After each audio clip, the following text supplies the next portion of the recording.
8. So in honor of spring, we are going to do a little art class today and celebrate spring by painting some tulips as well as some carrots. Here is a sample of this work. It's going to be fun. We're going to use watercolor and crayons. And what is fun about this is you can do it however you would like with whatever root plants you would like to do. And you can simplify it, do as many or as little as you'd like as well. So what we are going to do to begin with is grab some crayons and some other supplies. So we have a box of different colors of crayons. We'll really just be using about 5 or so. We need some watercolors of any kind or quality. I'm just using one paintbrush and a small cup of water and a piece of paper. I am using watercolor paper, but you could use cardstock as well. And for this project, for the sake of time, I've cut a piece of paper in half, long ways, so that it'll go a little bit quicker. So we're going to start with a brown crayon, and you're going to go 2/3 the way down your paper and draw a brown line. And you're going to push kind of hard because what's fun and special about this project is the crayon, the wax of the crayon is going to repel the water of the watercolor. We're going to start with a tulip today. So I'm going to show you the sample again.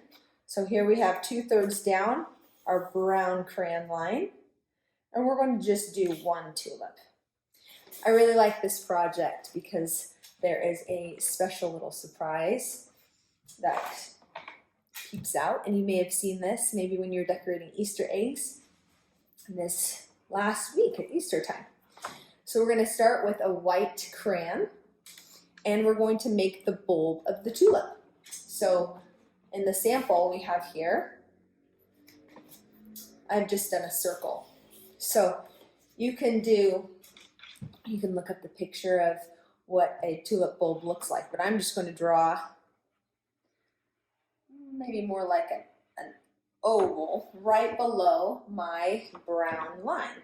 So right here. And I'm going to do it pretty hard once again. All right, and then kind of like a jellyfish, we are going to include our roots coming down from the bulb. So here we have our roots. You can do as many as you'd like. I did 4. I'm going to add another 5th one because it's really fun to see this repel the brown dirt color.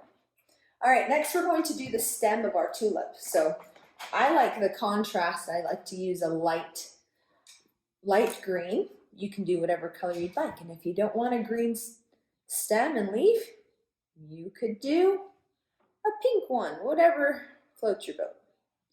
So here's my green stem, and not all tulip stems grow straight up and down. So you can have some curve to it, like mine does. And then for the leaf, we're going to do the shape of an eye or a football, if that helps visualize it. So I'm going out this direction, and then I'm coming back this way. And I'm going to do another one just to add a little more. Actually, all tulip leaves start at the bottom, so I'm done like this. Okay, next I'm going to take my yellow crayon. I would like my tulip to be yellow. And once again, we're going to do that football shape. Nice and big here. And then I'm going to cut it in half with a smiley face. So it's going to kind of look like tulips. Oh, you know, I forgot to tell you something else that I did here.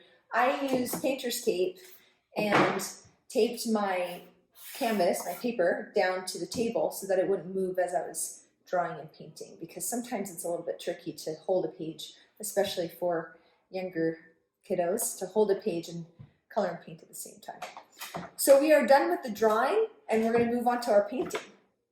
The first thing we're going to paint is the inside of our bulb. And I'm going to do yellow. I just got my paintbrush a little bit wet. And I'm going to use the lid as a place to mix. So I've got a little bit of brown and a lot of yellow. And I'm going to just go just like this. And then the crayon is going to, the white crayon is going to repel away. And that's how I'm going to know when to stop brushing my paints. So I go just like that. And then to add just a little more color for fun, again, you could do whatever color you'd like. I'm actually going to add a little bit of red to mine just to add a little more color. And I'm just going to do it on one side. Okay, awesome. Now, while that's drying, we're going to do our leaves. So I'm going to my green. Again, these are very well loved by children, my paints here, so they're nothing pretty. And we're going to color in our leaves. So I have one. I'm going to get a little wet again and have another. Awesome. Now I'm going to do, lastly, my yellow flower, my tulip. Paint this in. It's been so fun to see the tulips up near the lake here in Daybreak, all over the place. It's gorgeous. And the other blooming springtime flowers. All right, next we're going to do, lastly, we're almost there. We're going to do our dirt or soil. So I'm going to start at my brown line. If you can see, when the strokes look like this, it's because there's not enough water. So that's a dry stroke. So all you have to do is add more water and paint. And it's okay to have a lot of paint and water. Oh, do you see the magic roots appearing? It's my favorite part. Such a fun, magical project. And you could do this with anything. With anything you want to draw.